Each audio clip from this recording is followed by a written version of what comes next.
red zone, let's go. Chicago, close up, bear down, red zone, let's go. Chicago, close up, bear down, red zone, let's go. Chicago, close up, bear down, red zone, let's go.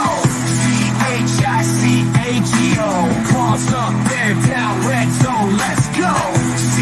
Chicago, close up, bear down, red zone, let's go. Chicago, close up, bear down, red zone, let's go. Chicago, close up, bear down, red zone, let's go.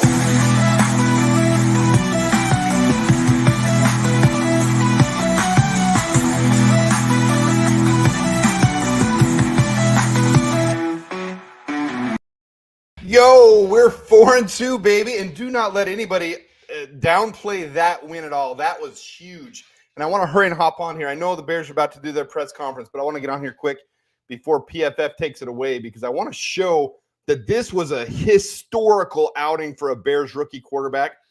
No, I didn't go live because it was freaking 6:30 in the morning here, and I barely even dragged myself out of bed with the alarm, let alone be able to go on camera. But that was a ton of fun. I was in Swifty's chat.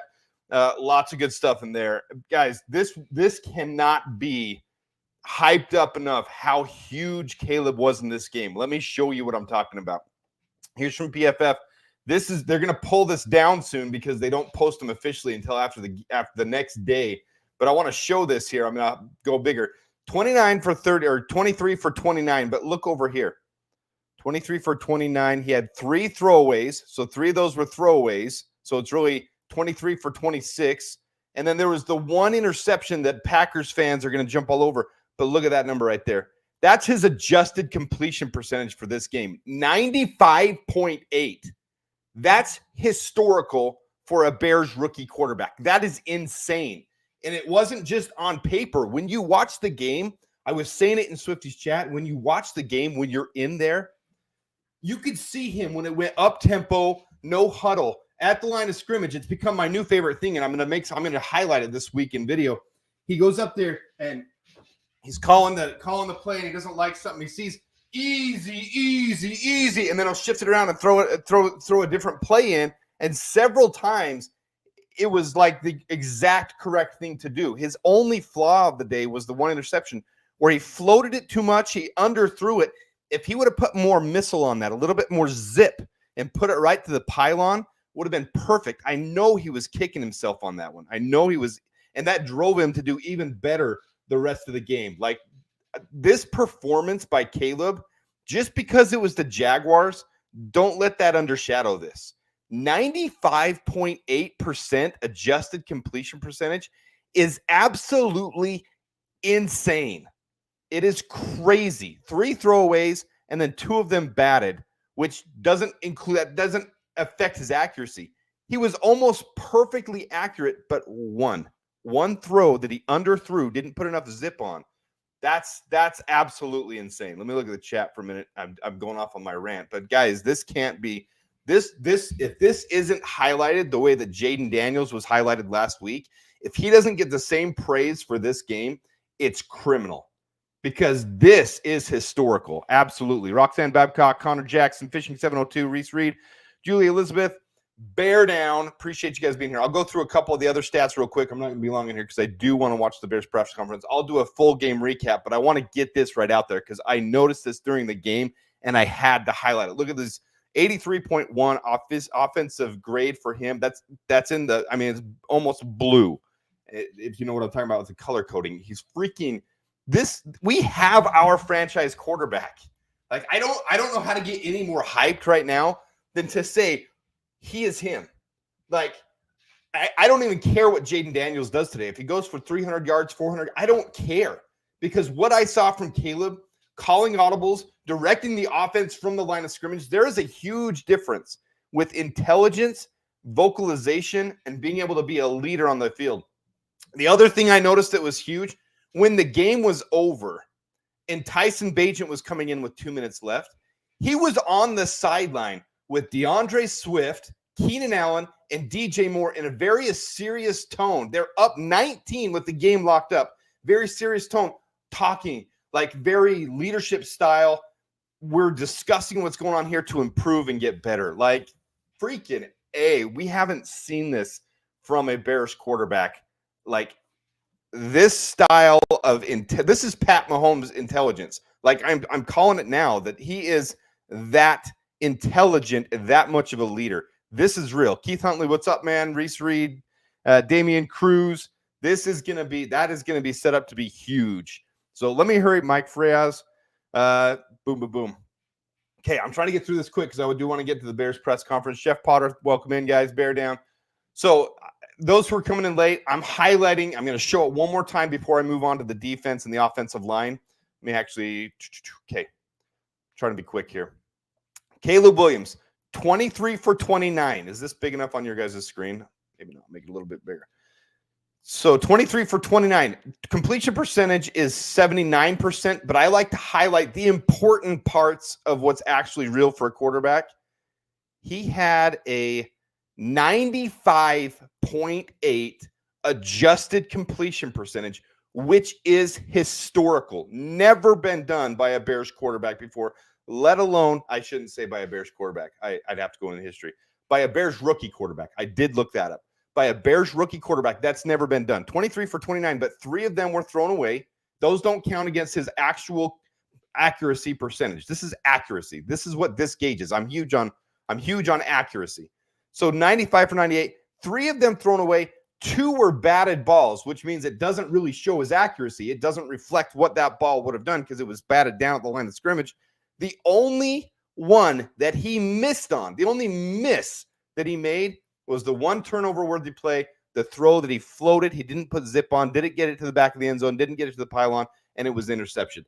I'm sure he was kicking himself on that. So, I mean, this has to be highlighted this week, how huge this game was by Caleb. It was absolutely monstrous.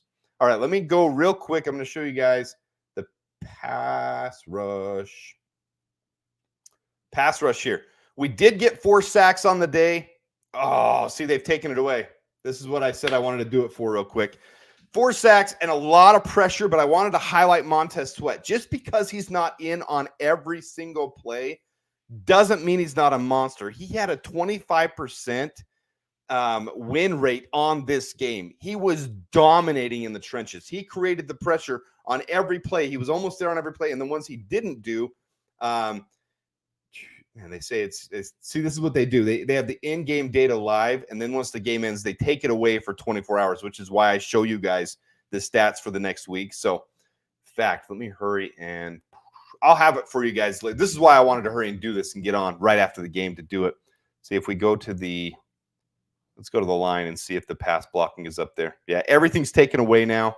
I will try to get it as fast as I can for you guys. But when I did look it up, the pass block efficiency for this game, we allowed 7 pressures and 1 sack. 7 pressures. It was an 88 pass blocking efficiency. It's been getting better every single week. The team has been getting better every week on the line. Now, there were a couple bad plays. So some fans will be like, oh, what's going on with the line? It's falling apart, especially in the third quarter. A couple bad plays. Other than that, 88% pass block efficiency is really, really good. Caleb escaped a couple. There probably could have been a couple more sacks. But there was only 7 pressures overall in the game. Only 7 pressures allowed. That's huge. When you have that, it allows the quarterback to sit back in the pocket and get the ball away. On the ones he did have, he was smart, and he threw 3 of them away. He threw 3 balls away and instead of trying to force it and throwing an interception. The only interception he had was just a slightly underthrown ball with not enough zip on it. So it was huge. Can't say enough about the secondary. Playing huge. Trevor Lawrence is not a scrub. He had really good players there with him. And the Bears shut him down. They really came alive last week against the Colts. And the Bears secondary stepped up, especially with 2 players out to start the game. And then Kyler Gordon, who's a huge part of this defense, going out mid-game, them stepping up and creating the pressure on the defensive line. And then the secondary with some big pass breakups. Yes, there were a couple drops by the Jaguars, but overall, you can attribute this defense to continuing to keep up what they've done and allowing a team less than 20 points. So that is huge. Home win streak. Yes, it was in London, but the home win streak stays alive at 9 games. Huge. And now we get the bye week for these guys to rest and recover. Boom. Kyler Gordon had a hamstring injury. The severity of it won't be released probably till like Tuesday, maybe even later since it's the bye week. Hamstring injuries can linger. Who knows how severe it was? We don't know if it was a grade 1, grade 2, how deep it was. Might have just hurt him for the game. Might be more severe. I don't know. It was frustrating to see him go down because he is such a huge, huge part of this team. Jalen Jones did have a big game, especially there at the very end. One big pass breakup on the outside that would have been a touchdown without him. Filled in very, very well. Very good job. All right. So, yeah, they said they wanted to get Kmet more involved. I love seeing Keenan get more involved too. The 4th down, man, I don't want to make this a big long video because I do want to get to the press conference. But the 4th down where we went for it basically to seal up the game. It was already sealed up, but basically just to aggressive. I love that by Matt Eberflus. Absolutely loved it that they went for it. And Keenan Allen, for those saying we should trade Keenan and get some value for him and blah, blah, blah, blah, blah.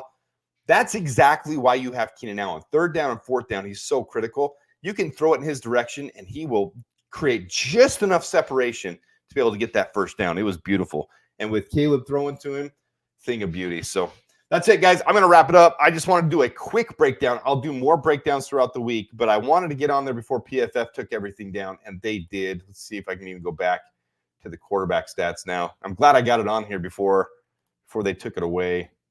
Yep, it's all gone. All gone. I'll try to get it back, though. And it'll be official tomorrow, and I'll do my normal grades and breakdowns that I do. But appreciate you guys tuning in. What a great game. How much fun was that? How psyched are we? The Bears are 4-2. Don't listen to Packers fans this week. This was a huge, huge victory. Huge victory. With that, dabears.